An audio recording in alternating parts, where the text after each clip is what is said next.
right, hello, and welcome to another episode of Geekorama, the podcast by geeks for geeks. We are produced by superherofiction.com, the one-stop shop for all your superhero novel needs, and now the largest website dedicated to superhero fiction. We are your hosts. I'm Jeremy Flagg, author of the Children of Notre Dame universe. And I am Trish Heinrich, author of the Vigilantes universe. What are we talking about this week? This week, we're actually going to be talking about kind of a broad topic. We're going to look at the MCU. We haven't really talked about it as an entity. And we're going to kind of talk about how it's changed fandom. And I'm comfortable in saying I think it's changed for the better. So we will be getting into that for the deep dive.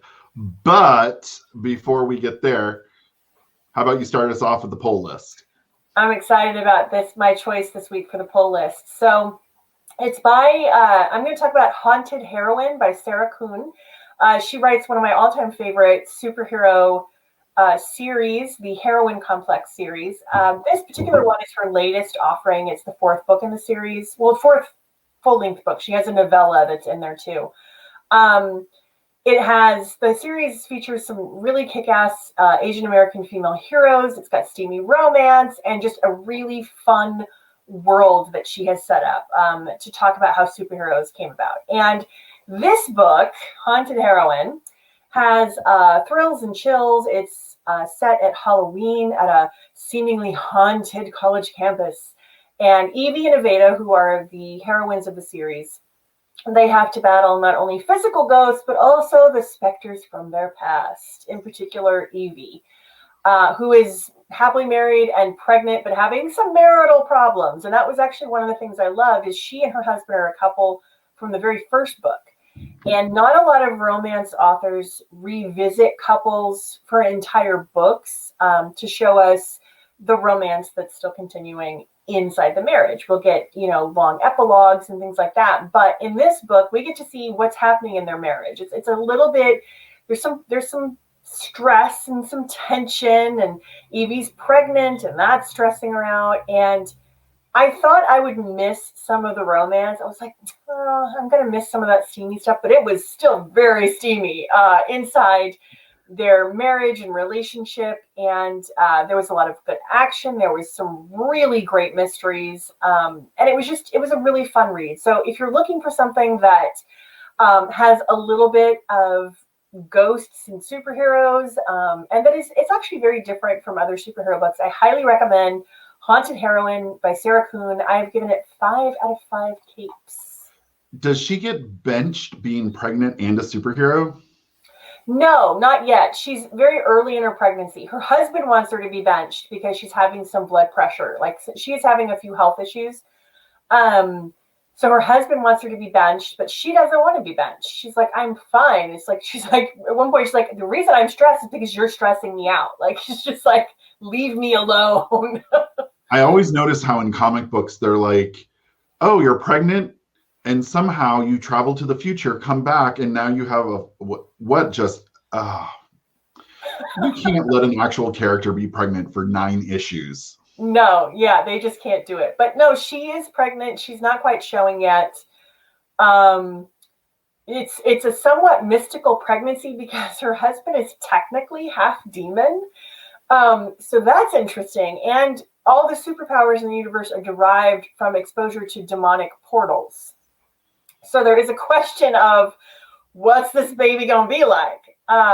And that's stressing her husband out too. So there's a lot of like the husband wanting to put her in a bubble and her being like, I'm pregnant. I'm not fragile. You need to let me just live. I want you to stay home and have my demon spawn. Yes, exactly. For this week, I stepped outside my X-Men bubble for a change. Oh my God. I know, it's kind of hard to believe. Though I did read Wolverine last time, and I was shocked. I was happy I did it.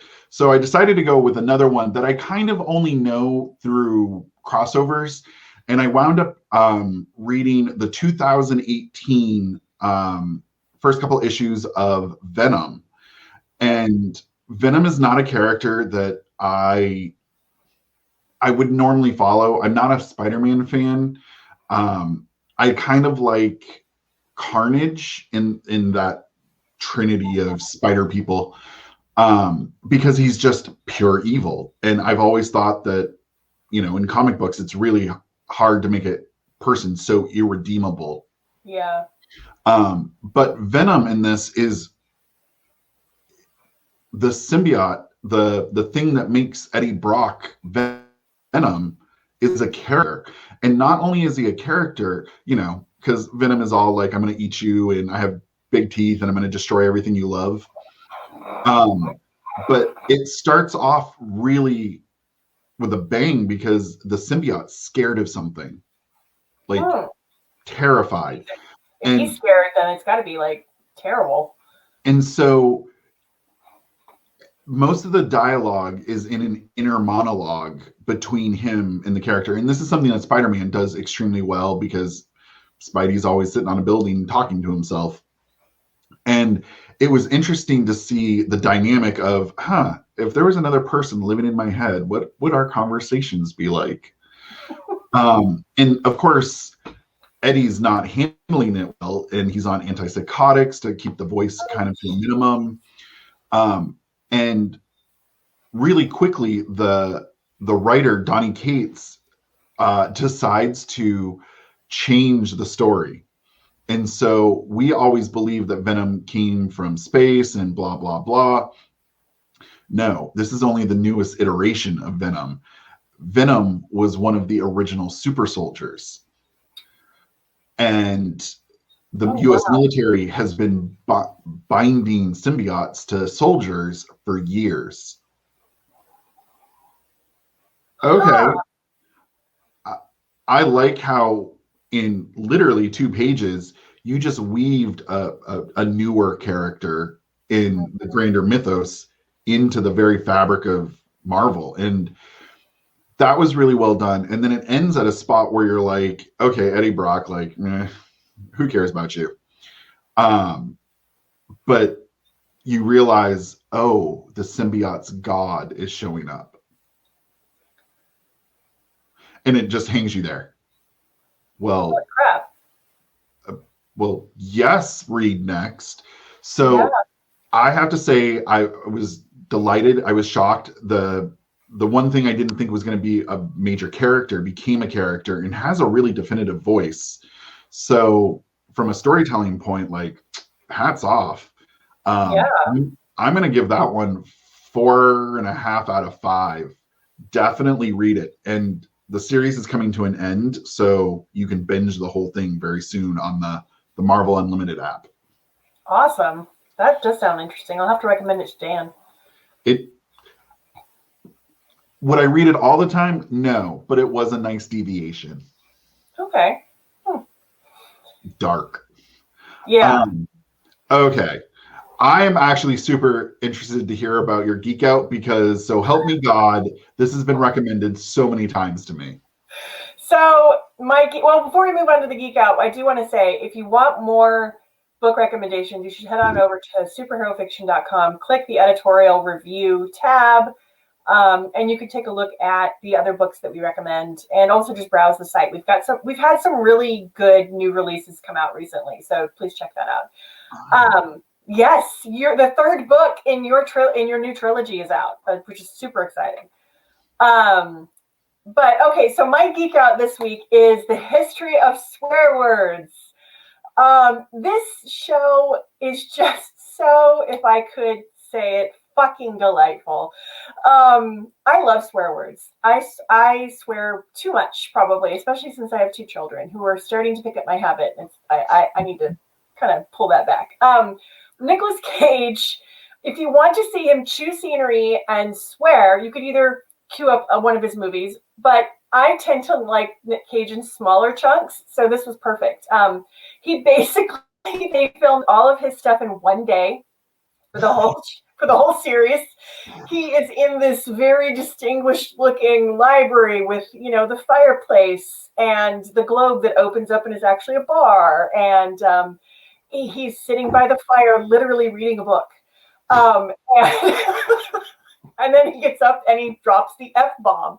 And it's just, as only Nicolas Cage can do. And so it's funny. There's a lot of funny moments because they have comedians talking about the swear words and what they feel like the value of the swear words are. But then they have scholars who actually study the origins of words, the impact of words on pop culture and on society.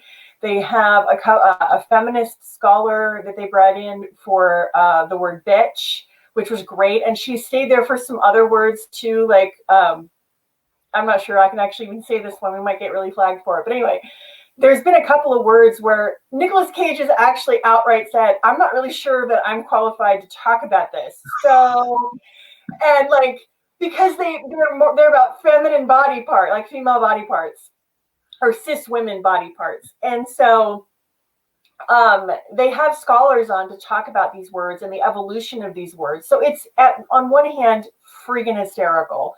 Because you have these comedians talking about it and how it's being used in comedy and movies and a lot of pop culture. But then you have these scholars, these really erudite people who are very like in their ties. And they're like, well, the origin of the word fuck. And I'm just like, I am here for this. I am here for a scholarly talk about the word dick and how it has evolved.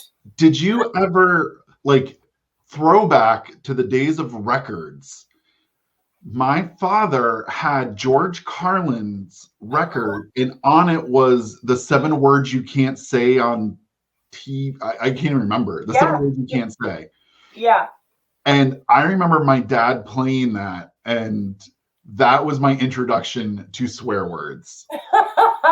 That's one hell of an introduction, actually. So thank you, George Carlin. I fucking use them all day now.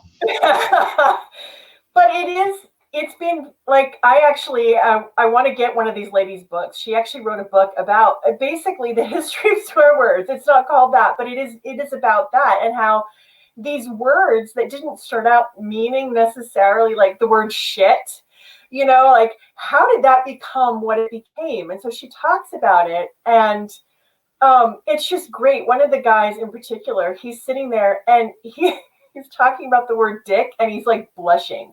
He's giggling. He's actually giggling and laughing about it. And you can tell that he's like delighted and uncomfortable to be telling us about all the different ways that dick has been used throughout history. And I just feel like I want to watch this, and then afterwards I want to be in a room of scholarly setting while drinking my well-aged bourbon and talking about cock. Yeah, exactly. And not no one thinks twice. Well, ha ha ha. I think that is the show. Like there are moments that I was like, we had to pause it. I was laughing so hard. And then other moments I'm like, I am looking up this book. This sounds amazing. But yeah, and Nick Cage is honestly, I couldn't have imagined a better host. It's Nick Cage in his most Nick Caginess. It's just, it's beautiful. What platform is it on? It's on Netflix, and I think it's a limited series. I don't think this is something they're going to bring back for a season 2. I think they just did it as a one shot, but it's hilarious. What? How many episodes is it? I don't know.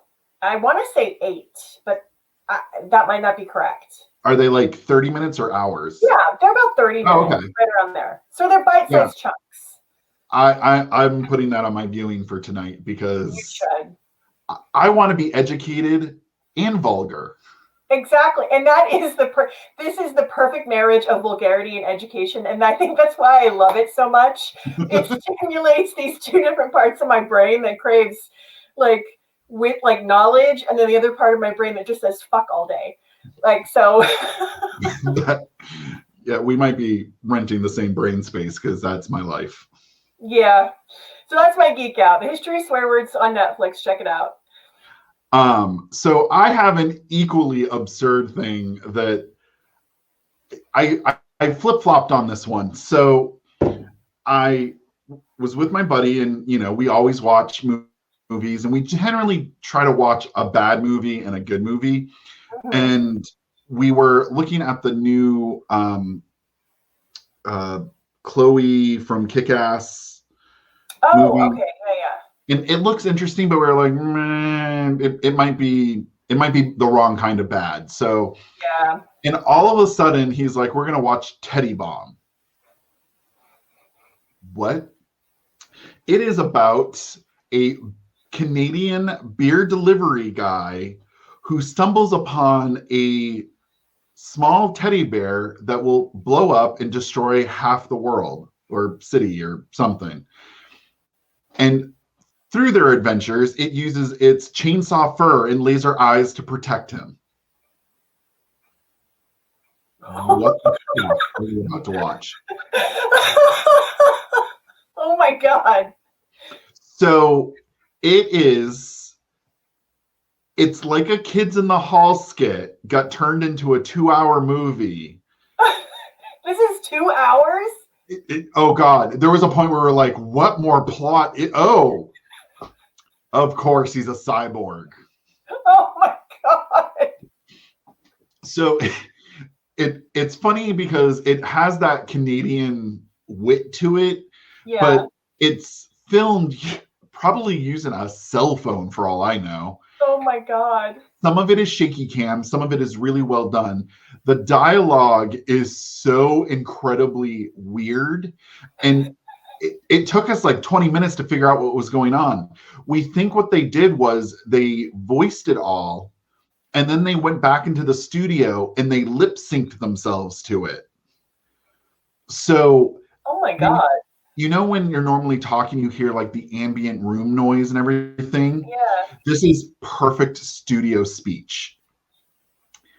So it feels off. Everything about this is off. And it should be horrible. It is horrible. But I was rooting for that little teddy bear. So oh my God.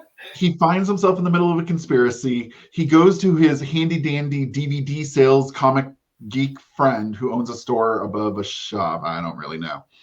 And after he explains himself, he's like, are you crazy?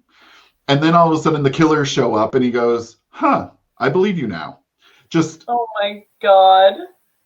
It's like a bunch of high schoolers got together and filmed themselves making a movie. But then all of a sudden, because of course the comic book DVD store owner dude knows martial arts, it's worked into the plot, so it's established. The fight scenes were so freakishly well done. Oh my God. You can tell that they had someone help choreograph them. The filming of they're weirdly above the bar, considering how far below the bar the rest of the movie is. And then his girlfriend is getting miffed that he's not like showing up for their dates and like, what the hell's going on with you? And there's an off piece of dialogue earlier when he's like, I don't know why she's with me. She's so perfect. She's so pretty. She's everything. She's such a good marksman. She's such a good marksman. But wait, it comes into the plot. Oh my God.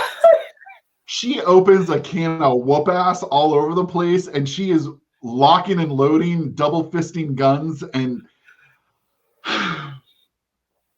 so it's this movie that reaches a certain amount of absurd that I would never have watched it on my own, but I am so happy I did. I truly wasted 2 hours of my life, and I'm okay with it. I want to say, if you're a fan of, I can't equate it to anything. It's in its own genre. Weird, funky shit. Yeah, you have to watch it to believe it, but you need to watch it in a room full of other people who are drinking with you. This is the movie that everyone should get high to, basically. Okay. Yeah, I've seen stuff like that. It's like, this is better with alcohol, kind of a movie. Yeah. This movie, a couple cocktails, and you and your friends are just gonna pause and be like, "What? Are you gonna accept this?" But at the end of it, of course, we always asked, was it better than Batman versus Superman? And we all said yes. So I recommend a detach from reality and enjoy some bizarre Canadian comedy. You know what? I might just check it out. I want to recommend it to you, but I know I have so little street cred with Dan right now that I don't want to burn it. As long as you say that it's like the best, worst movie, I think we'll be okay. I think you would get more pleasure out of this than Russian superheroes. Okay. All right. That's not a high bar to clear, but no, it would be good to clear. Is it Galaxy Quest level humor? No. Is it got some of the same bizarre humor? Yes. Okay. That's a good recommendation. Cocktails will make everything better. Oh. All right. So let's go to a quick commercial break, and then we'll be back with the deep dive. Behind every great superhero story is a sleep-deprived author. Join Franklin Kendrick every Friday as he takes you behind the mask and asks today's hottest superhero authors the burning question we all want to know. Do they always write in spandex, or is that just a weekend thing? All right, and we're back. I don't know why we say that, because obviously we're here. It sounds good. Yeah, it's like that thing you're just supposed to say. So we wanted to talk about the MCU kind of in its entirety, partly because we were having conversations about how the MCU has altered geek culture. And what we kind of discovered was the MCU has done something to this fandom, this geek world that some of us have lived in since we were young children, in kind of unexpected ways. And so we wanted to kind of talk about it. And I guess the most logical place to start is talking about the gatekeeping involved in fandom, no matter what your fandom is. Yeah. And so in comic book fandom, and it sounds weird even saying the phrase fandom, because when I was in middle school, my best friend Nick Leonard and I were the only two people who read comic books. And we read them after school. It's not like we took them to school. We didn't talk about it because you get beat up. Yeah. I mean, at my school, I was most likely doing the beating up, but I didn't want to diminish my my reputation with, no, of course not, as my grandmother put them, the funny books. To the day she died, they were the funny books. And so it was always kind of this secret club that you would see someone in the room drawing something, and you're like, that looks, oh, I think they're drawing a superhero. Ooh, I might have a friend. But it was, for lack of a better term, you kind of stayed in the closet about it. Mm-hmm. And this proceeded until college, where I had the opportunity at my first school. I joined Otaku, and it was the big anime club. And anime kind of experienced the same thing. No one talked about liking these weird cartoons. But I found a tribe of delightfully weird people, and we were into comics and anime, and it was the first time like, oh, there are other people into this. Mm-hmm. And now fast forward to today. And everybody's into it. If you talk about Captain America and someone doesn't know who they are, you kind of judge them. Like, you've been living under a rock? The tables have turned. We now truly rule the world. But there is always and I've never experienced this as a dude, as a white dude, as someone who did read the comics as a kid. Most people were more than happy to talk about it. But there is a certain gatekeeping that happens with your fandom. So I originally started reading X-Men when X-Men became in the 90s. And you would have people make, oh, well, I've been reading it since the beginning. Well, great, you're old. Yeah. And at the time, I was too dense to even realize it. But what there is a geek hierarchy of my knowledge outweighs your knowledge, therefore you're insignificant. Why are you here? The litmus test. Yes, the prove yourself. Yeah. I'm going to ask you about Jean Grey's third incarnation and the origin of, like, the people who wrote those comics don't know the answers. Yeah, they have to look up the database. What the hell is your problem? And where I have experienced it is someone will say, oh, you like this writer? If you're not Chris Claremont or Bendis, I don't know who you are. And that's okay. Oops, I didn't realize we were on Jeopardy Trivia Day, and I didn't study. So there's always been this sense, and you see it in every fandom. Doctor Who. Doctor Who is big time. Yeah. Star Trek and Star Wars. Oh my God. I read the best joke is the only people who hate Star Wars more than the haters are the fans. It's true. And now that comics have a new division, like we have novels, we have movies, we're now seeing the clash of geekdom, and this is weird. So Trish and I actually come to comics or come to superheroes from other side of the table. Yeah, how totally did you different entry points. So my first exposure to superheroes was Christopher Reeve, the 1977 Superman film. I mean, I saw that. I mean, I was born in 77, so obviously I didn't see it when it came out. But like, we had it on Laserdisc, we had it on VHS.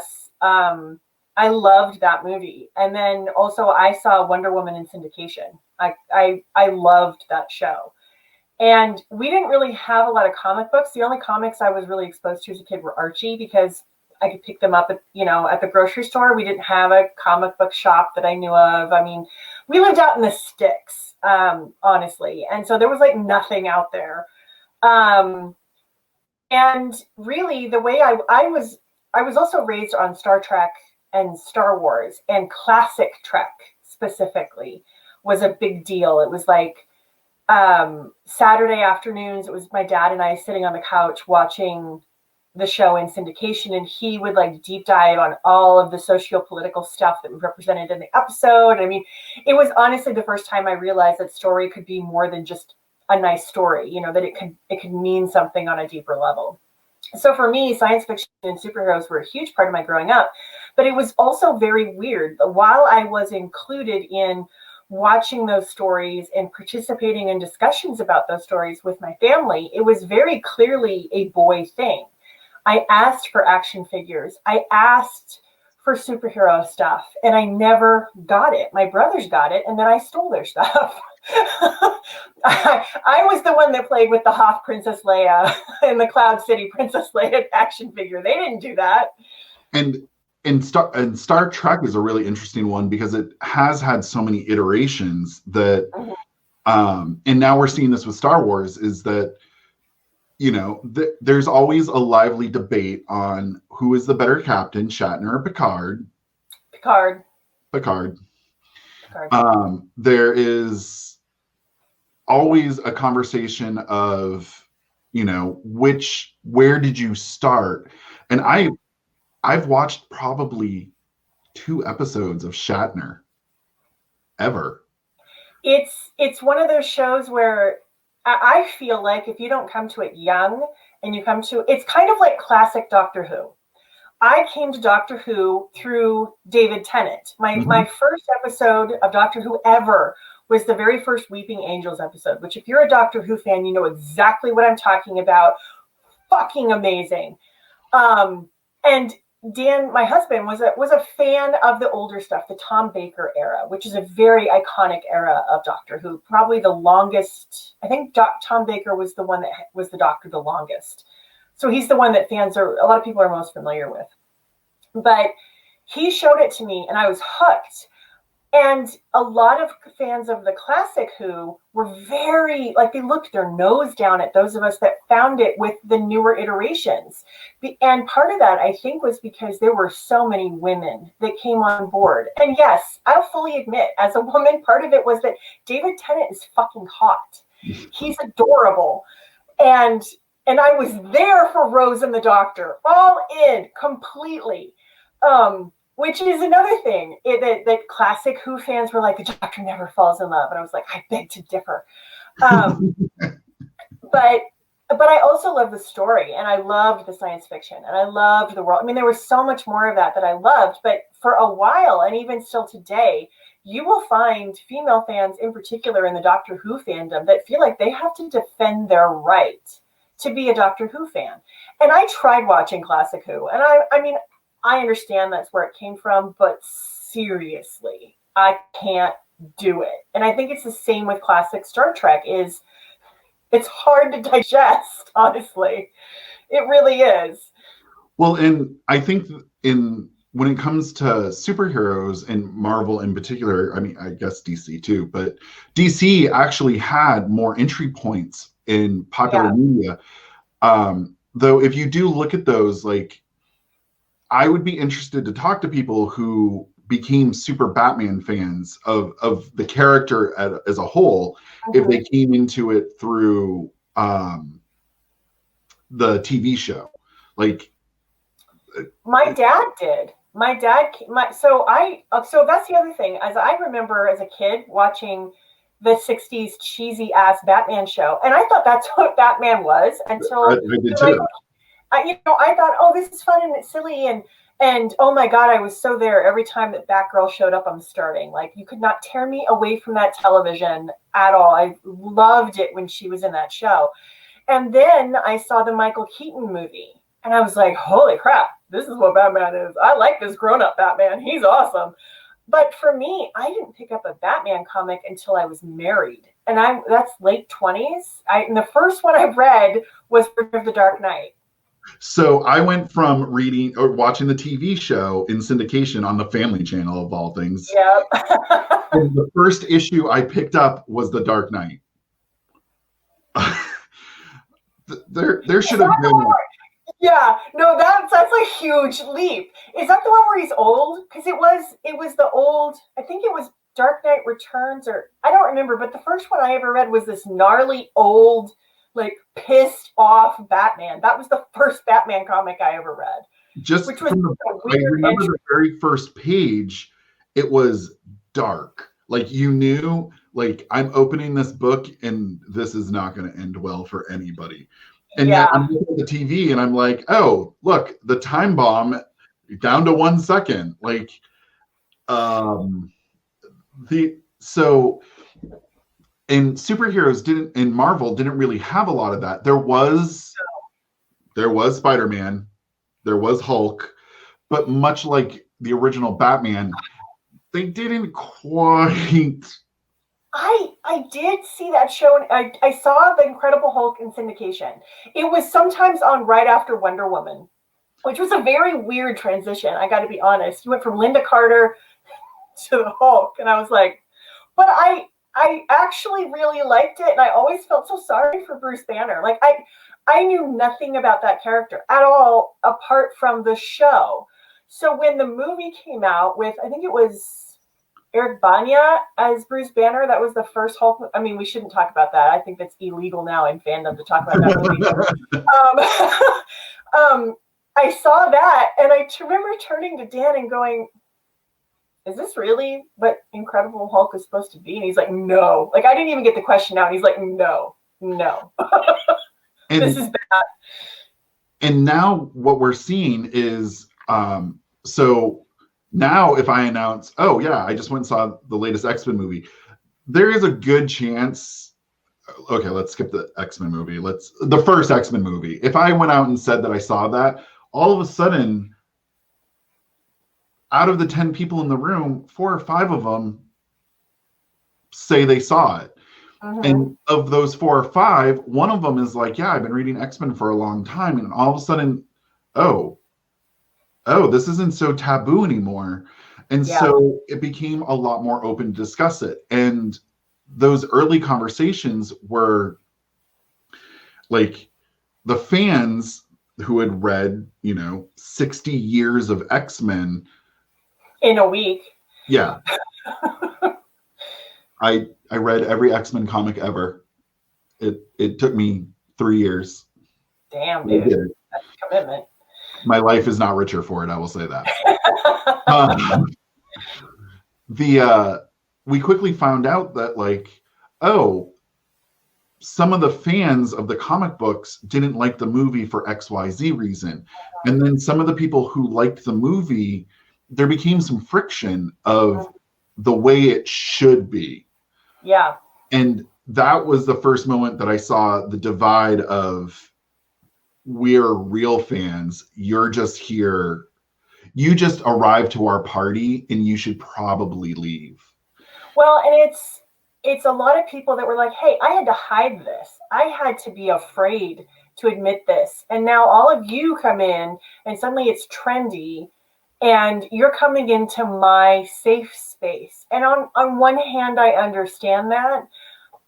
But on the other hand, it got toxic and it got mean in a big way. And I think the better, and this is how I've looked at it, were the movies ever perfect? No, not even a little bit. Were some of them good movies despite? Yeah, some of them. I mean, that first X-Men movie, I ranted and raved about it. I rewatched it and really reconsidered my opinions of 18-year-old me. Yeah, agreed. But now, instead of having these people I had to hide from, I had allies. And I had people that, if you liked that, maybe you should check out this. And there was more of a dialogue in it. And I think that was something that was really important. I wonder if, so you've talked a lot about the underground aspect of liking comics, and there were a lot of people like me that really did come to fandom through films, like, earlier than the first X-Men film, but still through film and television and things like that. But I wonder how many of them, like it seemed like an explosion, but what I really wonder is how many people that were already fans, they went to these movies and suddenly they realize, oh, it's safe now. And so you have all these people coming out of the woodwork. And it looks like this big explosion, but honestly, like a good portion of them were always there to begin with. It made it safe to talk about it in public. And I think the hurt feelings which is so funny. I mean, this is a thing that we all love. Like, why are people being offended or like, you love a thing I love? Okay, why would we have friction over a comment? I know. I love it more than you. Like, I don't understand the toxic ownership aspect of fandom in general. It's not just about superheroes. It's about everything that's specifically science fiction. I mean, really, it really is a deep-rooted aspect of science fiction fandom, I feel like, specifically. And I don't get it. And I am very much of a mindset of, I hate the phrase, the way it's always been. I rally against that in every ounce of being. So if this is what the new norm is, okay, let's embrace it, move on. And it's how not hurting anybody. As long as it's not hurting anybody, then what's the big deal? I was a little bit miffed, and this is just a growing pain, I think, that I supported this thing while you looked down at it. But when it was convenient for you, you celebrated the thing that you made fun of me for. So there was that, but also it's kind of like, oh, the bully has been hurt, and now that I'm old enough to understand that, like, can we work past it? I feel like this, I'm a bigger fan than you. It's, how often do you look at your kids and say, sorry, number 2, number 1 is my favorite? You don't, even if you feel that way, you don't say it.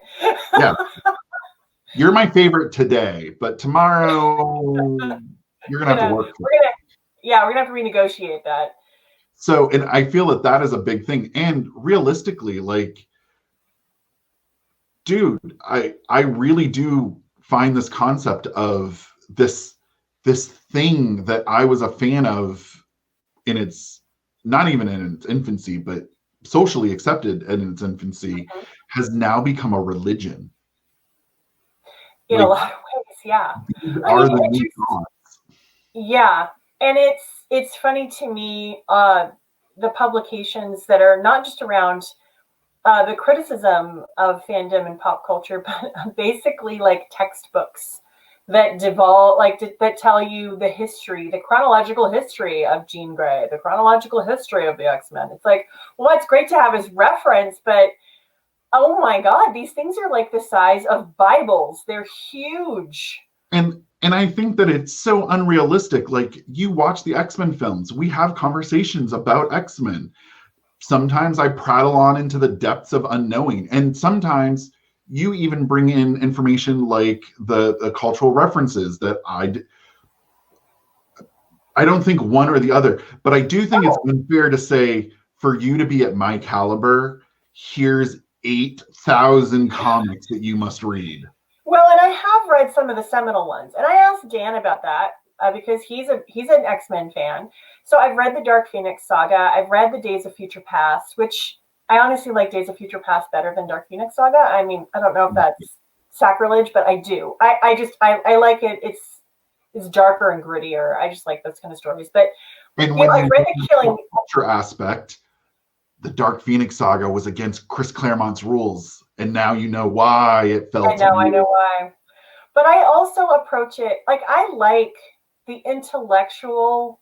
I like looking at comics as a way to study society at the time, and I think that really goes back to my father talking to me about classic Star Trek, and how they were these allegories for what was happening in society. I like looking at stories like that, and I feel like, in particular, everybody always talks about Chris Claremont and the X-Men being these allegories for outsiders, you know, people with LGBT, you know, part of the LGBTQ community and people of color. And I like looking at comics through those lenses to see where are they rooted in society, the society of the time that they were written. What does it say about us today? Are those messages still relevant? And I like them because you can actually see that evolution. Like X-Men, was it perfect? No, it was whitewashed. Well, let's introduce some not white. Okay, well, this was happening during the civil rights movement. Okay, now I see why it's happening. Well, in the 80s, all of a sudden, a dangerous virus shows up that's killing them. It's now mirroring the HIV/AIDS pandemic. And then so you get to watch these evolutions. And I think for people to turn around and enjoy these evolutions, to say this isn't the next evolution, that's a whole lot of the way it should be isms. Yeah. The way it's always been. Like, I feel like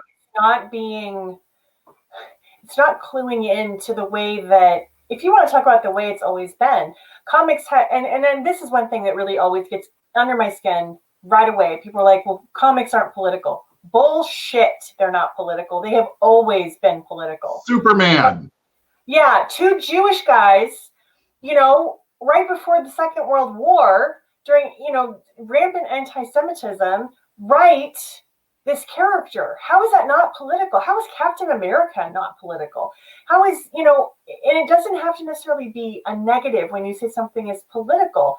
One of the most amazing parts of science fiction as a genre, like, and I'm including superheroes in the science fiction genre as a part of it, is science fiction more than fantasy has always been about critiquing society and positing how do we get from here to there. And if we stay here and if things stay this way, this could be our future, whether for good or ill. Science fiction has always been used to talk about that.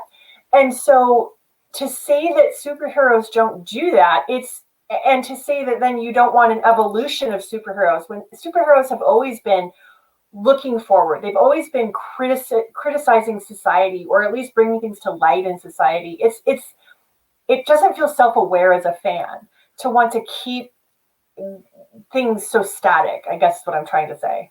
And I've always looked at fantasy is an escape from the reality we live in, whereas science fiction is always the what could we be? And Exactly. it's not always good. I mean, No. Handmaid's Tale, like, Yeah. it would be pretty bad.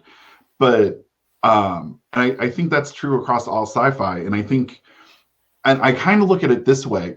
Did you ever watch Heroes when it was on? I watched the first season and then I felt betrayed, so I stopped. It does redeem it in season 3, and then it questions your loyalties in season 4. Season 1's Season 1 I thought was perfect. Yeah. I mean, I thought this was just a great story. And Heroes did an amazing job of, here's a TV show. Well, one of the people's an artist, so you can buy his art online. You can get the comic book that was made as a tie-in. You can watch the web episodes, which are tie-ins. Like, they had never done that before. That was huge. It was the true first concurrent multimedia. I don't want to say empire because it sounds over dramatic, but storytelling medium, honestly. And did I watch the web episodes? I watched like one of them. I got kind of bored. But no one's going to question my fandom on this. No. So, and I feel like people who are stuck on this, X-Men came around in 1963. I think I'm going to make a super horrible comparison, but would I think that you're any less religious because you haven't read every page of the Bible? No, I have. I'll never get that time back. But I feel like if I judged you for that, like it's ridiculous. Most people don't. Yeah, so I feel like open the doors, like let in these people. Guess what? Yeah. You watched the first Iron Man and you now have a secret crush on Robert Downey Jr. Guess what? You're a geek. If you watched Thor 1 and hated it, and watched Thor 2 and really hated it, and then loved Ragnarok, guess what? You're still a geek. Exactly. If you skipped all of them and just watched Endgame, I question you, but you're still a geek. Well, and this is one thing we haven't really brought up, but I think I wonder if a lot of the I would bet, actually, I'm just going to say it, I would bet even money that a good portion of the backlash is because women were finally feeling safer to be out as fans. Women have always been fans of science fiction. Fuck's sake, a woman invented the genre. Do not argue with me. Frankenstein is the first science fiction book. Fight me on this, I will win. Women have always been in science fiction. We've always been a part of the fandom. We might not have been as visible as men for various reasons, but we have always been there. In fact, there were 2 women in particular that should be lauded, applauded, given all kinds of, awards, because there were 2 women that edited and helped create the original Dungeons and Dragons manual, the art and everything in there. If you loved that, you have 2 women to thank who are uncredited. So I say all of that, sorry, I'm getting on my soapbox, but I say all of that to say that I feel like a large part of this backlash is that women are, whether they're coming new to the fandom or they've always been there and they're finally feeling safe enough to really stand up and say, oh my God, I love this. I think that's a really large part of it. And we're also demanding more and better female representation and LGBTQ representation, which has received enormous backlash from a variety of fandoms. So, and I think the superhero community as a whole is rallied against, we're science fiction, plain and simple. I'm sorry, dude builds a metal suit and saves the world. Like, how is that not science fiction? But comic books are a trashy form of literature. And I think now that I'm sorry, when was the last time that Frankenstein made as much money, not to put down Mary Shelley, but when was the last time Frankenstein made the kind of money Endgame did? Come at me. Well, When and was the last time Star Trek made the kind of money Endgame did? Bring it. You can't do it now. Yeah. So I think arguably one of the most beautiful iterations of Frankenstein is a graphic novel. They turn it into a graphic novel, and the art in it is spectacular. So, and I think, we're seeing graphic novels and comics, and I feel like now they call them graphic novels to give them literary relevance. Yeah, I would have to agree with you on that. But on every reading list, there's Mouse or Persephone, which are fine. They're great. So good. Yeah, like I strongly recommend my students always read them.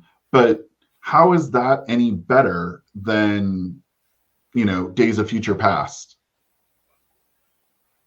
Honestly, the art that goes into a comic book, I wouldn't know how to write that. I wouldn't know how to write for the format, which is you have to use text and images equally to tell the story. And arguably, some of the most beautiful comics I personally have ever seen had far less text than they had artwork. And to me, that is a respectable medium. How are some of these comic artists any less than your Van Goghs and your Monets and Georgia O'Keeffe, like any of these other artists? They're not. It's just a different medium. And if you ever took a sequential art class in college, I have written exactly one comic, and it needed so much guidance from the artist that really I was there for credit and nothing else. You see things like the Mona Lisa, arguably the most famous piece of artwork in the world.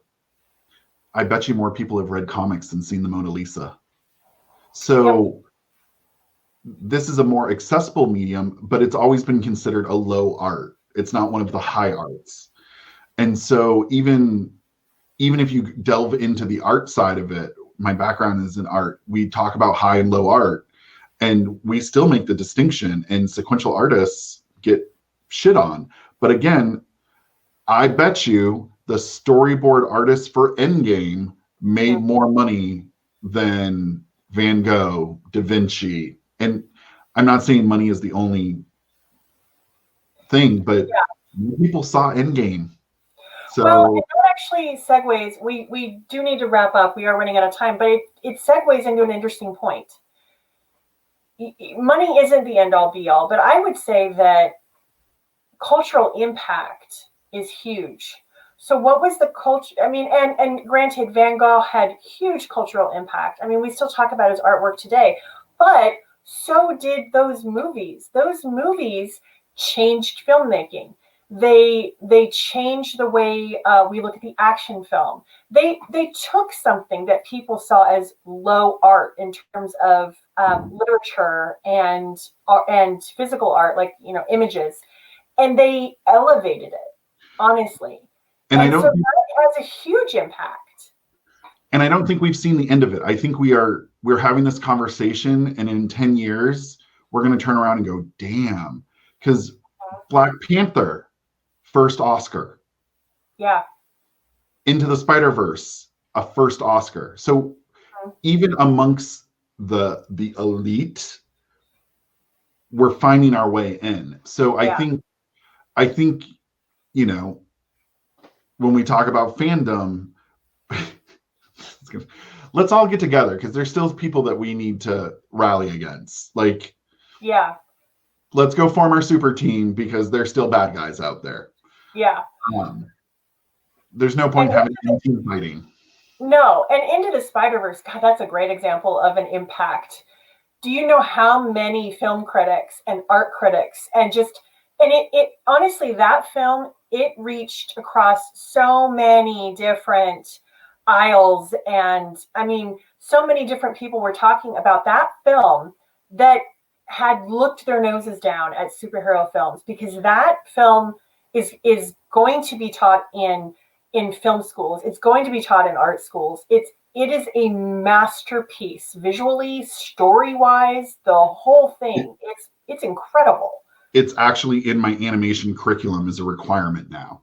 So it should be. Yeah. And the best part is when I talk to the kids about it, I'm like, oh, okay, so we're going to talk about Into the Spider-Verse.